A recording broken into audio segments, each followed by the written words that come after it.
अस्सलामुअलैकुम, welcome to my channel. आज मैं आपके साथ सर्दियों की सौगात पंजीरी की रेसिपी शेयर कर रही हूँ। पंजीरी को आम ज़बान में गोंद मखाने या फिर अजवाइन भी कहा जाता है। पंजीरी न सिर्फ न्यू मदर्स के लिए बल्कि घर के हर एक फ़र्द के लिए बहुत ज़्यादा फ़ायदेमंद होती है। ये एक मज़ेदार इम्यूनिटी बूस्टर है जो कि हमारी बॉडी पेन या कमज़ोरियों को दूर करके ताकत देने का काम करती है। आज की ये रेसिपी मैंने अपनी नानी से सीखी है जो कि एक परफेक्ट और मुकम्मल पंजीरी की रेसिपी है। तो आइए इसे बनाना शुरू करते हैं। पंजीरी बनाने के लिए सबसे पहले हम एक खुले हुए बर्तन में 1 टेबलस्पून भरकर देसी घी डालेंगे और इसे मेल्ट होने देंगे। यहाँ मैंने लिए हैं 3 कप भरकर फूल मखाने, इन्हें फॉक्सनट भी कहा जाता है। ये वज़न में 100 ग्राम है।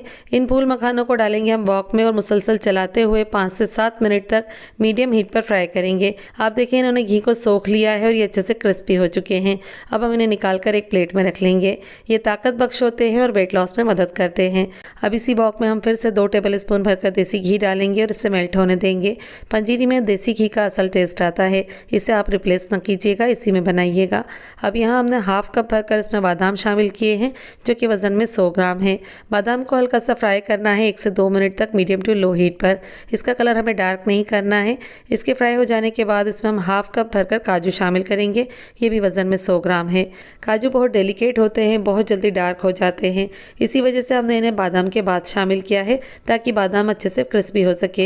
हल्का सा इन्हें फ्राई कर लेने के बाद इसमें हम 50 ग्राम के करीब सूखा हुआ नारियल यानी कि खोपरा शामिल करेंगे।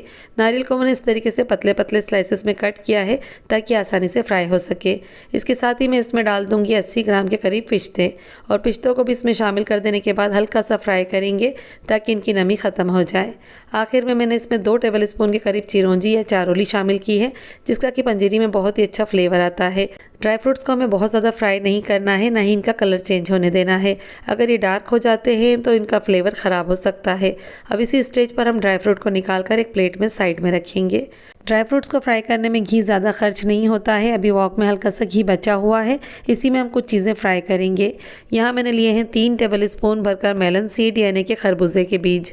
इसके साथ ही मैंने 2 टेबलस्पून के करीब अलसी ली है। ये फ्लैक्स सीड कहलाती है, बहुत ही ज़्यादा ताकतवर होती है और फ़ायदेमंद भी।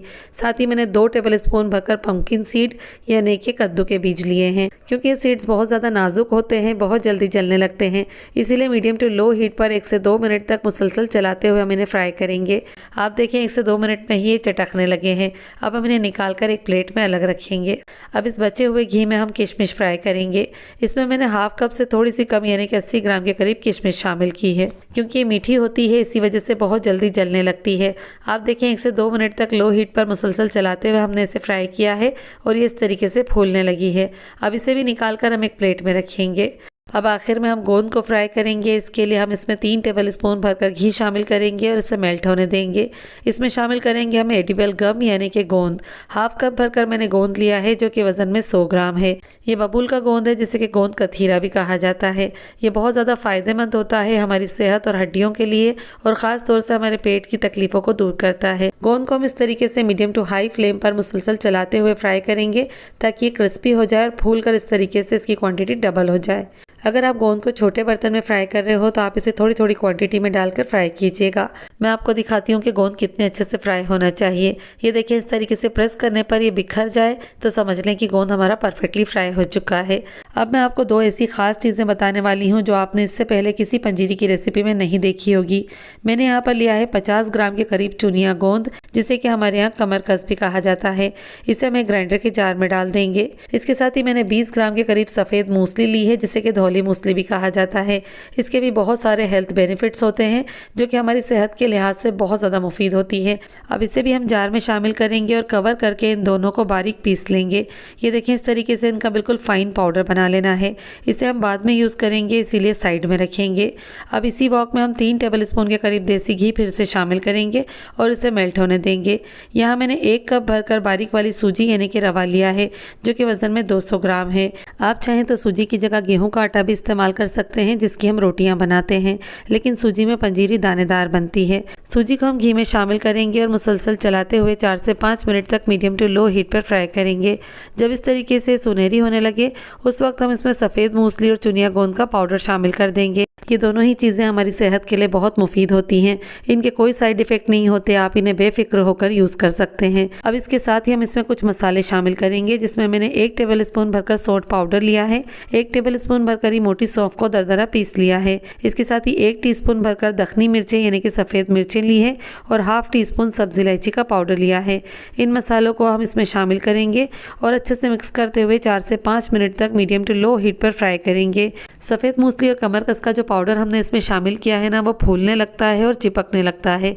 इसी वजह से हम सूजी के साथ इसे मुसलसल चलाते हुए बहुत अच्छे से फ्राई करेंगे ताकि ये सूजी के साथ अच्छे से मिक्स हो जाए और उसमें कोई लम्स वगैरह ना बने। ये देखिए सूजी हमारी अच्छे से भूनकर गुलाबी हो गई है। इस स्टेज पर हम फ्लेम को ऑफ कर देंगे और सूजी को एक खुले हुए बर्तन में निकालकर ठंडी होने के लिए रखेंगे। अब एक फ्राइंग पैन में 1 टेबल स्पून भरकर घी डाल देंगे और इसे मेल्ट होने देंगे।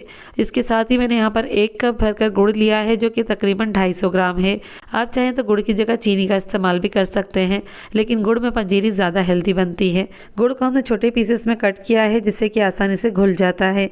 इसे अच्छे से मिक्स करते हुए मेल्ट होने देंगे और जब गुड़ इस तरीके से मेल्ट होने लगेगा तो इसमें हम हाफ कप भरकर पानी शामिल करेंगे। अच्छे से मिक्स देते हुए मीडियम टू हाई फ्लेम पर एक बॉईल आने तक कुक करेंगे। हमें इसकी कोई चाशनी वगैरह नहीं बनानी है, सिर्फ गुड़ और पानी के पक जाने तक इसे बॉईल करेंगे। जब इसमें एक अच्छा सा बॉईल आ जाए तो इसकी फ्लेम को हम ऑफ कर देंगे और इसकी चाशनी को ठंडा होने के लिए साइड में रखेंगे। अब जो सभी चीज़ें हमने फ्राई करके रखी थी, हम इन्हें दरदरा पीस लेंगे। आप चाहें तो इसमें चॉपर का यूज़ भी कर सकते हैं या फिर इमाम दस्ते का इस्तेमाल भी कर सकते हैं। अगर आपके पास ये दोनों चीज़ें ना हो तो आप मेरी तरह एक ग्राइंडर का जार ले सकते हैं। सबसे पहले ग्राइंडर के जार में मखाने डालकर हम इन्हें कोर्सली ग्राइंड कर लेंगे। मखानों को इस तरीके से दरदरा पीस लेने के बाद इसे हम सूजी में शामिल कर देंगे। अब इसी जार में हमने गोंद शामिल कर देना है और गोंद को भी कवर करके इस तरीके से क्रश कर लेंगे। हमें गोंद को बहुत ज़्यादा बारीक नहीं पीसना है, नहीं तो ये चिपचिपा हो सकता है। आप देखें बिल्कुल इस तरीके का दरदरा सा टेक्सचर होना चाहिए। अब गोंद को भी हम सूजी में शामिल कर देंगे और इसमें डालेंगे हमारे बाकी के इंग्रेडिएंट। अब हम इसमें किशमिश शामिल कर देंगे और किशमिश को हमने पीसना नहीं है, सिर्फ ऐसे ही डाल देंगे। इसके साथ ही हमने जो ड्राई फ्रूट फ्राई करके रखे थे ना, इसे भी ग्राइंडर के जार में डाल देंगे। इसके साथ ही जो सीड्स वगैरह हमने फ्राई किए थे, इन्हें भी शामिल कर देंगे। अब जार को कवर करेंगे और इन्हें भी दरदरा पीस लेंगे। इन्हें भी इस तरीके से देखें कोर्सली ग्राइंड करना है, बहुत ज़्यादा महीन नहीं पीसना है। अब इन्हें भी हम सूजी में शामिल कर देंगे। यहाँ देखें मैंने कुछ ड्राई फ्रूट्स को साबुत ही अलग कर लिया था। इसमें से आधे हम इसमें शामिल कर देंगे और आधों को हम गार्निशिंग में यूज़ करेंगे। अब इन सभी चीज़ों को अच्छे से मिक्स करके यकजान कर लेंगे। सभी ड्राई चीज़ों को अच्छे से मिक्स कर लेने के बाद अब हम इसमें गुड़ का घोल शामिल करेंगे और फिर अच्छा सा मिक्स दे देंगे। अक्सर लोग पंजीरी में गुड़ को सूखा शामिल करते हैं, जिसकी वजह से गुड़ इसमें जज्ब नहीं हो पाता, लेकिन अगर हम इस तरीके से घोल बनाकर गुड़ को शामिल करेंगे तो पंजीरी ज़्यादा सॉफ्ट और दानेदार बनकर तैयार होगी। इस पंजीरी को बनाकर आप 2 से 3 हफ्तों तक बगैर फ्रिज के स्टोर कर सकते हैं और इस्तेमाल कर सकते हैं। अगर आप इसे फ्रिज में रखेंगे तो 2 से 3 महीनों तक आप इसे इस्तेमाल कर सकते हैं, ये बिल्कुल भी ख़राब नहीं होती। ये जो पंजीरी आज मैंने आपके साथ शेयर की है, आप इसे न्यू मदर्स को भी दे सकते हैं, साथ ही साथ घर के हर एक अफराद को लिमिटेड क्वांटिटी में आप दे सकते हैं। गोया कि हर उम्र के इंसान के लिए ये पंजीरी बहुत ज़्यादा मुफीद होती है। पंजीरी एक ताकत बख्श ग़िज़ा है, जिसे आप कुछ अरसा इस्तेमाल करेंगे तब इसके फ़वाइद आपको असरअंदाज होंगे। अगर आप इसे सुबह नाश्ते के वक्त 2 टेबल स्पून भरकर गर्म दूध के साथ रिलिश करेंगे तो आपको 3 से 4 हफ्तों में ही बहुत ज़्यादा एनर्जी महसूस होगी। अगर आपको हमेशा थकान महसूस होती है, बैक पेन रहता है, जॉइंट्स पेन रहता है, कमज़ोरी महसूस होती है या फिर नींद की कमी क्यों ना होती हो, सभी में आपको बहुत फ़ायदा पहुंचाएगी। लेकिन कुछ एक केसेस में आप इसे इस्तेमाल नहीं कर सकते, जैसे कि अगर आप प्रेग्नेंट हैं या फिर आपको कोई हेल्थ इश्यूज़ हो, जैसे कि high blood pressure, cardiac problem या इसके साथ ही ब्लड शुगर। इन केसेस में आप इसे डॉक्टर की सलाह से लीजिएगा। तो आप इस मज़ेदार सी पंजीरी को एक बार ट्राई करके ज़रूर देखिएगा और अपनी फीडबैक मुझे ज़रूर दीजिएगा। अगर ये रेसिपी आपको पसंद आए तो वीडियो को लाइक करके चैनल को सब्सक्राइब भी कर दीजिएगा। उम्मीद करती हूँ कि ये रेसिपी आपको बहुत पसंद आएगी। मिलती हूँ फिर एक नई रेसिपी के साथ, तब तक के लिए अल्लाह हाफिज़।